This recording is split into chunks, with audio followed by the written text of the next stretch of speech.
तो आज हम चैप्टर 2 के जो प्रस्तावना है वो पढ़ेंगे। चैप्टर 2 का नाम है भागीदारी पेઢીનું कंपनीમાં रूपांतर અને વેચાણ।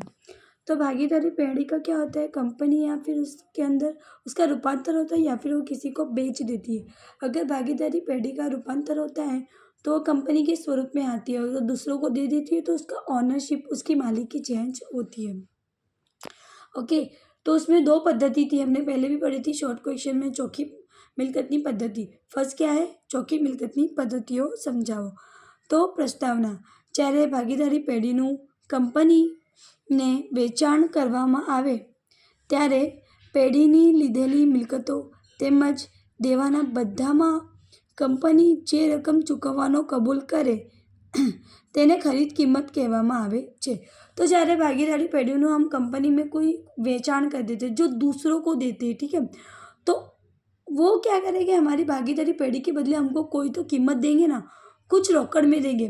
और अगर हम हमारा देवा भी लेके जा रहे हैं, यानी हमारे बदले में हमारा देवा, हमारा जो लोन था वो कंपनी चुकवेगी, तो भी हमारी एक अवेज हुई। वो भी हमारे उसके बदले में हमें कुछ दे रही है ना, वो हमें पैसे देती, इससे अच्छा उसने हमारे देवादार को दे दिए। ये समझ के हम लोग क्या करेंगे? पेढ़ी को कंपनी में रूपांतर कर देंगे। तो दो चीज़, और हम लोग क्या करेंगे? प्लस भागीदारी पेढ़ी की मिलकत भी सारी कंपनी को ट्रांसफ़र होगी। तो बदले में वो हमें दो चीज़ दे रही है। एक तो रोकड़ देगी, कौन? भागीदारी। हम कंपनी हमें रोकड़ देगी, दूसरा हमारे देवा चुकाव देगी। तो दो चीज़ हमें मिली, दोनों का प्लस करेंगे तो खरीद कीमत मिलेगी। इसके सम्स भी बहुत सारे हो गए आपके पास। કેટલીક વાર દાખલામાં खरीद किंमतनी रकम आपी देवामां आवे छे। देखो, इसमें दाखला बता ही दिया कि कितनी बार क्या होता है? खरीद कीमत की रकम दे ही देते दाखले में, परंतु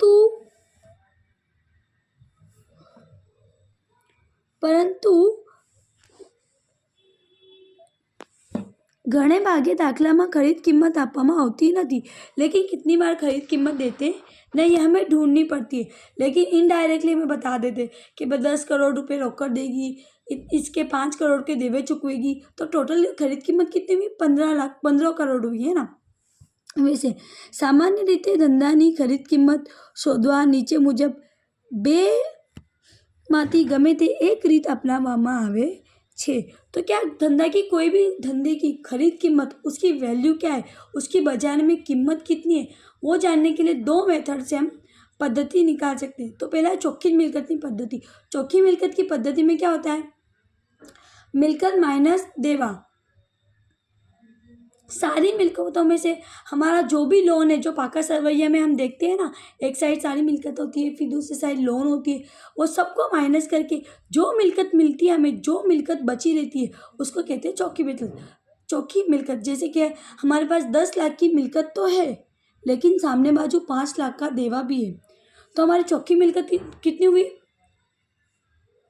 10 करोड़, 10 लाख की मिलकत और 5 लाख का देवा, तो हमारी चौकी मिलकत कितनी हुई? 5 लाख। उसका सूत्र भी मैंने समझाया है शॉर्ट क्वेश्चन में। और दूसरी अवेज पद्धति। अवेज यानी कि कंपनी क्या करती है? खुद के डिबेंचर, खुद के शेयर या रोकड़ पैसे भागीदारी पेढ़ी को देती है।